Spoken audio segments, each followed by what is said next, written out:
Everyone, a very good afternoon to all of you. कैसे हैं सब? होप सो सब ठीक होंगे एंड सेफ भी होंगे। तो welcome to our channel SDN academy. हम इस चैनल में आपको हर एक तरह की नॉलेजेबल एंड बेनिफिशियल चीजें आपके लिए प्रोवाइड करते हैं, जो एज अ स्टूडेंट आपको पता होनी चाहिए, वो सब हम आपके लिए यहाँ पे लेके आते हैं।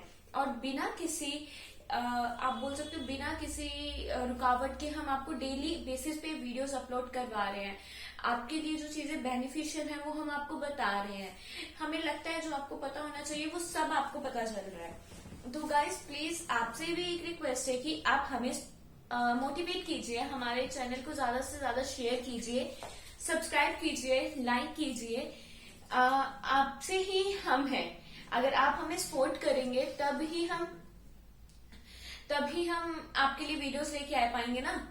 तो चलिए आज का लेक्चर हम अपना स्टार्ट करते हैं। आज +2 फिजिक्स का लेक्चर है एंड ये लेक्चर 6 है। अगर कोई भी स्टूडेंट नया है हमारे चैनल में तो उससे पहले रिक्वेस्ट है कि जाके पहले पिछले 5 लेक्चर्स देखें। उनके डिस्क्रिप्शन में लिंक दे दिए जाएंगे एंड वो हमारे चैनल को प्लीज शेयर करिए, सब्सक्राइब करिए, लाइक कीजिए एंड कमेंट कीजिए। ठीक है, आज हम जो करने जा रहे हैं वो है force due to charge distributions. ठीक है, कॉन्टिन्यूस चार्ज डिस्ट्रीब्यूशंस। अब पहले ही टॉपिक का नाम समझ लेते हैं। Force due to continuous charge distribution. हमने काफी सारे लेक्चर्स में कूलम्स लॉ पढ़ लिया है, वेक्टर फॉर्म पढ़ लिया है, सब कुछ कर लिया है। अब हम देखते हैं कॉन्टिन्यूअस डिस्ट्रीब्यूशन ऑफ चार्ज के कारण क्या फोर्स आ रही है। मतलब मान लो ये आपके पास कोई रोड है, ठीक है, कोई लाइन है, लीनियर रोड है, लीनियर वायर है। यहाँ पे कॉन्टिन्यूअस डिस्ट्रीब्यूशन ऑफ चार्जेस हुआ पड़ा है। ठीक है, यहाँ पे plus plus plus plus positive charge की ये हमने वायर ली हुई है। ठीक है, तो इसमें हमने देखना है कि क्या फोर्स लगेगी। पहले हम इसमें देखेंगे कि अगर हम यहाँ से कोई छोटा सा चार्ज लें तो इसमें क्या फोर्स लगेगी। ठीक है, तो इसके लिए सबसे पहले हमें इसकी लीनियर चार्ज डेंसिटी पता होनी चाहिए। तो लीनियर चार्ज डेंसिटी हम किसके साथ डोनेट करते हैं? लैम्डा के साथ। ठीक है, मान लीजिए ये जो लेंथ है इस वायर की आपकी एल है, ठीक है, और जो इसके ऊपर चार्ज है वो क्यू है। तो आपकी लीनियर चार्ज डेंसिटी किसके इक्वल आएगी? Lambda is equals to Q over L. की लीनियर चार्ज डेंसिटी क्या होगी? कितना चार्ज है आपकी पूरी वायर में, ये आपकी लीनियर चार्ज डेंसिटी होगी। ठीक है, अब हम इसके ऊपर फोर्स देखेंगे क्या लगेगी। ठीक है, उसके लिए हम क्या करेंगे, ये आपको समझ आ गया। हमने लीनियर चार्ज डेंसिटी यहाँ से ले ली, तो ये उसके लिए मैं ये रब करती हूँ, एक और डायग्राम बनाते हैं उसके लिए हम वेक्टर फॉर्म्स का यूज करेंगे। ठीक है, यहाँ पे सबसे पहला है ये लीनियर के लिए। ठीक है, जब आपका लीनियर है, आपके पास मतलब कोई स्ट्रेट लाइन है, ठीक है, ये मान लीजिए origin O Y set O X Z and Y, कुछ भी ले सकते हो आप। ठीक है, आप मान लीजिए कि यहाँ पे किसी पॉइंट पे आपके पास वायर है, लीनियर वायर, ठीक है, जिसके ऊपर प्लस चार्ज है। ओके, और दूसरी साइड कोई चार्ज है Q। ठीक है, गॉट इट। दूसरी चार्ज कोई चार्ज है Q। अब इसको हम लेते हैं R, इसको ले लेते हैं R डैश। तो ये कितना आ जाएगा? Resultant R dash minus R आ जाएगा वेक्टर लॉ ऑफ एडिशन से। अब हमने देखना है कि इसके ऊपर कुछ ही ऐसे, ठीक है, इसके ऊपर क्या फोर्स लग रही है, इस लीनियर चार्ज के ऊपर क्या फोर्स लग रही है इस चार्ज के कारण। तो हम इसमें से क्या करेंगे, एक स्मॉल एलिमेंट ले लेते हैं DQ। मान लो इतना स्मॉल एलिमेंट हमने टेक किया DQ। ठीक है, एक स्मॉल एलिमेंट ले लिया DQ। अब देखिए हमें पता जो linear charge density that was equals to lambda is equals to Q upon L।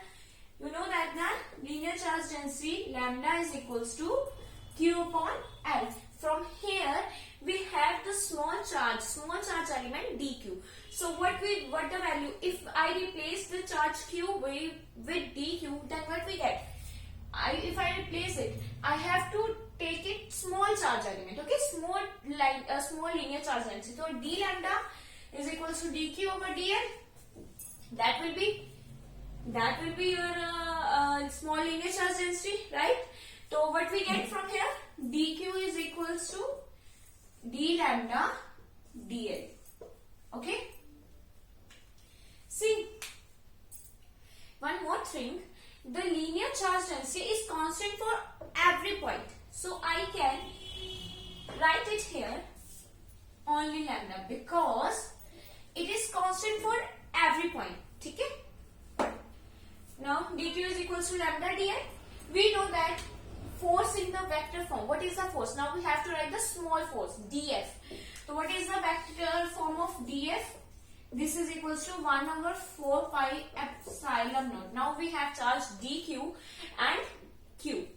So dq q r dash minus r q and r dash minus r. ठीक है, ये आ गई आपकी फोर्स, जो स्मॉल फोर्स आ गई.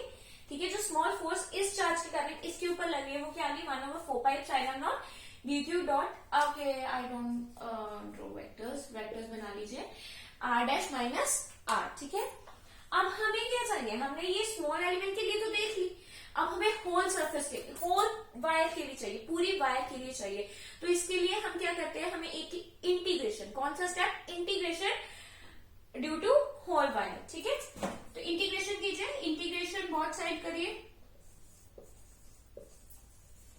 Integrate both side. What we get, ये आपको पता है इंटीग्रेशन से डेरिवेशन जो है वो कैंसिल हो जाती है. जब ये मैं इसका इंटीग्रेशन करूंगी, ये डी जो है वो इंटीग्रेशन के साथ कट जाएगा, हमारे पास आ जाएगा F vector is equals to 1 over 4 pi epsilon naught. dq की वैल्यू पुट कीजिए, dq की वैल्यू क्या है, लैम्डा डॉट dl. तो यहाँ पे इंटीग्रेशन हम कर रहे हैं l के साथ. l क्यों लिया है हमने, क्योंकि ये हमारी पूरी लेंथ क्या है, इसकी l है, पूरी जो वायर है उसकी लेंथ l मानी है, इसलिए हमें पूरी वायर के ऊपर लेंथ चाहिए, पूरी वायर के ऊपर फोर्स ढूंढनी है ना, तो इसलिए इंटीग्रेशन ओवर l कर रहे हैं. ठीक है, तो dq की वैल्यू क्या है, lambda dot dl r dash minus r cube and r dash minus r. ठीक है, अब इसमें से जो कांस्टेंट है वो निकालते हैं हम कांस्टेंट. अब हम करेंगे कैसे,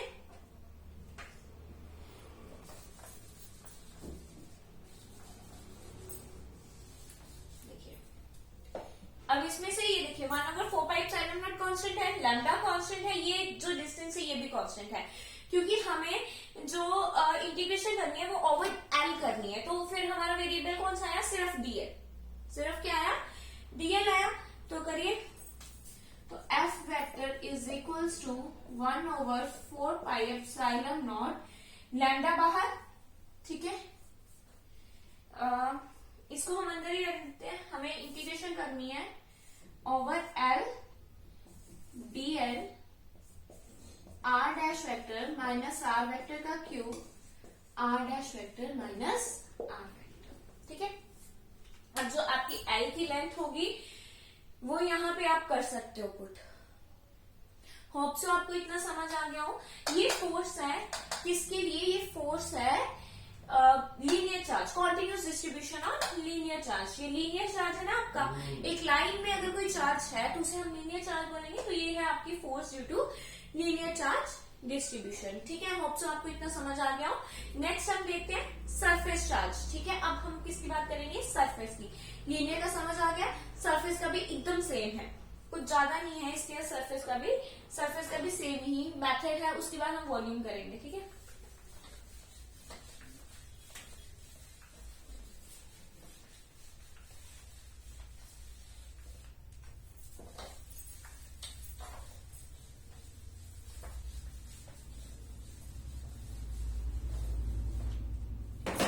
सरफेस है, देखिए मान लीजिए मेरे पास ये सरफेस है, दिस इज द सरफेस, इसके ऊपर ये एक सरफेस है. ठीक है, ये सरफेस है, यहाँ पे चार्ज ही चार्ज है.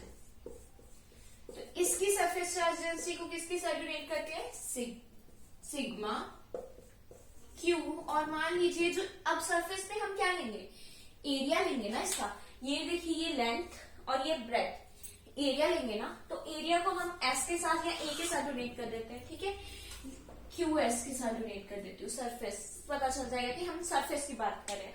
तो सरफेस में हम एरिया लेंगे, ठीक है। अब ये समझ आ गया आपको, यही आएगा ना सरफेस में। अब बात करते हैं कि अगर मैं इसको वेक्टर फॉर्म में बनाना है इसको, ठीक है, ऐसे ही जैसे हमने वो किया था, यहाँ पे कोई सरफेस है, ठीक है, इसके ऊपर ये चार्ज है, ये चार्ज है, और फिर यहाँ पे एक चार्ज है, ठीक है, ये आगे यहाँ पे हम एक स्मॉल चार्ज ले लेंगे, दैट वाज DQ। यहाँ पे हम जो लेंगे चार्ज, स्मॉल चार्ज, ये R डैश हो गया, ये R हो गया, ये आ गया हमारा R dash vector minus R vector, this is O point, this is X point, Z point and Y point, ठीक है। अब हम किसकी बात कर रहे हैं, सरफेस चार्ज डेंसिटी की, ठीक है। तो सरफेस के लिए भी वैसे लिखिए, सरफेस के लिए हमारी चार्ज डेंसिटी कितनी है, sigma is equals to Q over S। But हमने कहा देखना है एक स्मॉल एलिमेंट, इतना सा एलिमेंट लेके देखना है, ठीक है। फिर उसको पूरा निकालने के लिए हम उसकी इंटीग्रेशन कर देंगे। जब हमने इतना सा एलिमेंट देखना है तो सिग्मा क्या आ जाएगा, DQ ओवर DS, यहां से DQ की वैल्यू निकालिए, DQ की वैल्यू आ जाएगी सिग्मा डॉट DS, ठीक है। ये हम अपनी नेक्स्ट जो इक्वेशन आने वाली है उसमें पुट करेंगे। फोर्स निकालिए, फोर्स DF, स्मॉल फोर्स लेंगे ना, क्योंकि हम स्मॉल चार्ज एलिमेंट ले रहे हैं, स्मॉल सरफेस ले रहे हैं, तो उसके लिए फोर्स भी क्या लेंगे, स्मॉल।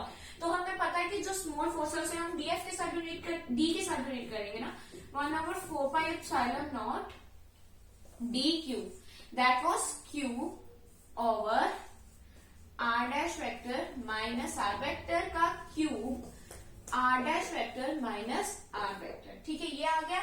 अब यहाँ पे DQ की वैल्यू पुट कीजिए, तो DF वेक्टर किसके इक्वल आ जाएगा, 1/4πε0 sigma dot DS, this is Q over R dash vector minus R vector का cube, R dash vector minus R vector, ठीक है, ये हो गया। अब देखिए यहाँ पे तो हमारे पास स्मॉल आ गया, अब हमें होल के लिए चाहिए, तो होल के लिए हमारा स्टेप क्या होगा, इंटीग्रेशन।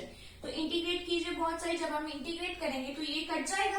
अब हम इंटीग्रेशन किस पे करने लगे हैं, पूरे सरफेस के ऊपर, ठीक है, इस पूरे सरफेस के ऊपर इंटीग्रेशन करेंगे। तो हमने इस पूरे सरफेस को किसके साथ डोनेट किया है, S के साथ डोनेट किया है ना पूरे सरफेस को, तो करिए।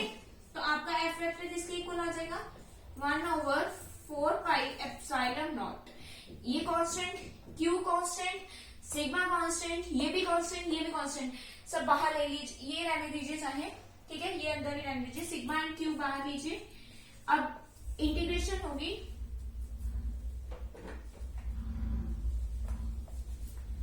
सिग्मा Q, अब हम इंटीग्रेशन करेंगे over S, DS R dash vector minus R vector का cube, R dash vector minus R vector, ठीक है, ये आ गया। अब आप चाहो तो यहाँ पे 2π यहाँ पे आप सरफेस को सरफेस की इंटीग्रेशन खोल के भी लिख सकते हैं इसको। हम एक वो ले रहे हैं ना, इसको as a length into breadth भी लिख सकते हैं, अगर हमें इसकी लेंथ इंटू ब्रेथ पता है, ठीक है। तो 2πr के साथ भी इसको कर सकते हैं, ठीक है, यहाँ पे। तो बट ये आपकी हो गई खत्म, ये आपकी फोर्स आ गई ड्यू टू सरफेस चार्ज, ठीक है, समझ आ गया। मैं एक बार फिर से रिपीट कर देती हूँ, लीनियर चार्ज में जो हमारी डेंसिटी होती है, लीनियर चार्ज, वो होती है lambda is equals to Q upon L। तो सरफेस में हम सिग्मा के साथ उसे डोनेट करते हैं, वो होती है Q अपॉन S, ठीक है। फिर सरफेस में जब हमने यहाँ पे क्या लिया, स्मॉल एलिमेंट DQ, एक छोटा सा एलिमेंट DQ ले लिया, उसके छोटे से सरफेस पे देखने के लिए हम देखेंगे उसके ऊपर क्या फोर्स लग रही है, तो उसके लिए हमने क्या किया, sigma is equals to DQ over DS किया, यहाँ से DQ की वैल्यू निकाली, सिग्मा डॉट DS आ गया। फिर हमने स्मॉल सरफेस लिया है, स्मॉल एलिमेंट लिया है, स्मॉल चार्ज लिया है, तो उसके लिए फोर्स भी क्या लेंगे, स्मॉल, तो 1/4πε0, ये वैल्यू जो आपको पता है फोर्स का फॉर्मूला क्या होता है, 1/4πε0 epsilon naught Q1 Q2 over r dash vector minus r vector का क्यूब इंटू r डैश, ये वेक्टर फॉर्म में ले रहे हैं ना हम। तो यहाँ पे हमारा चार्ज एक क्या है, dq है, और दूसरा क्या है, q है। तो हमने बोल दिया dq dot q r dash minus r, ठीक है। और उसके बाद यहाँ पे हमने dq की वैल्यू पुट कर दी सिग्मा डॉट ds, ठीक है। जब dq की वैल्यू पुट कर दी सिग्मा डॉट ds, फिर हमें देखना है कि पूरे सरफेस पे कितना है। तो पूरा सरफेस ओवरऑल s के साथ होगा, तो इसलिए हमने इंटीग्रेशन किया। जब इंटीग्रेशन किया तो ये d कैंसिल हो गया, and this is constant 1/4π constant है, सिग्मा कांस्टेंट है, q कांस्टेंट है, तो बाकी सारे इंटीग्रेशन के अंदर चले गए, ठीक है। Got it? अब तो आपको इतना समझ आ गया हो। अब हमारा लास्ट जो है वो वॉल्यूम के लिए देखना है हमने।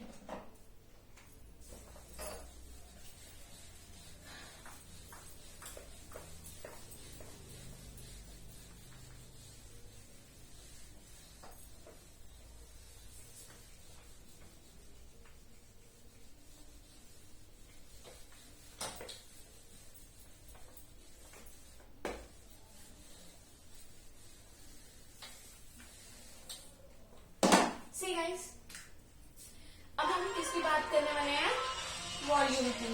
Wait a minute guys, I am sorry guys for little bit disturbance. Okay, अब हमारा लास्ट में क्या है, वॉल्यूम, ठीक है। तो वॉल्यूम के लिए हम क्या लेते हैं, लेंथ ब्रेड्थ हाइट, तीन चीजें होती है ना हमारी वॉल्यूम में। मान लीजिए ये कोई सरफेस, आर्बिट्ररी सरफेस है, इसका वॉल्यूम देखना है हमने। यहाँ पे सारे चार्ज।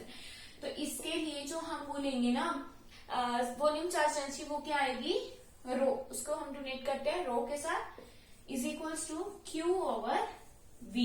इसका वॉल्यूम हम डोनेट करते हैं V के साथ, ठीक है। ये उसकी आ गई वॉल्यूम चार्ज डेंसिटी, ठीक है। अब यहाँ पे वही, यहाँ पे ओरिजिन बनाइए डायग्राम, Z X Y। यहाँ पे हम एक आर्बिट्ररी वो ले रहे हैं, सरफेस वॉल्यूम, कोई चीज जिसका वॉल्यूम हम, अब यहाँ पे भी स्मॉल एलिमेंट dq लेंगे जिसका स्मॉल वॉल्यूम dv होगा। सेम वैसे ही प्रोसीजर है, ठीक है। ये आ गया आपका ये आया आपका r डैश, ये यहाँ पे पॉइंट q है, ये r है, तो ये कितना आ जाएगा आपका, ये आ जाएगा r dash vector minus r vector, ठीक है। ये आ गया आपका, गॉट इट? अब देखिए वही करना अब हमने वॉल्यूम के लिए, जैसे हमने सरफेस और लीनियर के लिए किया था वैसे ही वॉल्यूम के लिए कीजिए। वॉल्यूम की सरफेस वॉल्यूम चार्ज डेंसिटी कितनी आई, रो ओवर क्यूवी आ गया। तो यहाँ पे आपका जो स्मॉल चार्ज dq, यहाँ पे आप लिखिए, हम स्मॉल चार्ज के लिए लिख रहे हैं, तो रो क्या आ जाएगा, रो आ जाएगा dq ओवर dv। यहाँ से dq की वैल्यू निकालिए, वो आ जाएगी रो इंटू dv, ठीक है। अब यहाँ पे हमने स्मॉल चार्ज के लिए करना है, तो स्मॉल फोर्स लिखिए in vector form. Small force क्या आ जाएगी, dF वेक्टर किसके इक्वल आ जाएगा, 1/4π dq dot q over r dash vector minus r vector का cube, r dash vector minus r vector, ठीक है। ये आ गया। अब यहाँ पे हम dq की वैल्यू पुट करेंगे, जैसे सेम स्टेप्स हैं, कुछ भी चीज नहीं है, बस आपको linear charge density, surface charge density and volume charge density, इन तीनों का पता होना चाहिए, ठीक है। 1/4π आ गया, यहाँ पे वैल्यू पुट कीजिए, rho dot dv dot q r dash vector minus r vector का cube, r dash vector minus r vector आ गया, ठीक है। अब यहाँ पे आप इंटीग्रेशन कर दीजिए, काम खत्म। इंटीग्रेशन करने के बाद आपको क्या मिल जाएगा, 1/4π रो एंड क्यू बाहर, dv r dash vector minus r vector का cube, r dash vector minus r vector, got it? लो, ये हो गया आपका वॉल्यूम के लिए, ठीक है। आज हमने फोर्स देखी है, continuous distribution of charges, linear, surface and volume पे। अब आप रिवाइज करिए हमारे 6 लेक्चर। नेक्स्ट लेक्चर में हम कुछ न्यूमेरिकल क्वेश्चन करेंगे, ठीक है। न्यूमेरिकल्स करेंगे जो भी आपने आज इन 6 लेक्चर्स में पढ़ लिया है। 7th लेक्चर हमारा न्यूमेरिकल्स का होगा, ओके। होप्स अगर आपको हमारे लेक्चर्स गाइस अच्छे लग रहे हैं तो प्लीज लाइक कीजिए, वीडियो को लाइक कीजिए एंड हमारे चैनल को सब्सक्राइब कीजिए एंड ज्यादा से ज्यादा शेयर भी कीजिए। अगर कोई भी डाउट है हमें जीमेल कर सकते हैं एंड हमें कमेंट में भी बता सकते हैं। Thank you, bye bye, take care.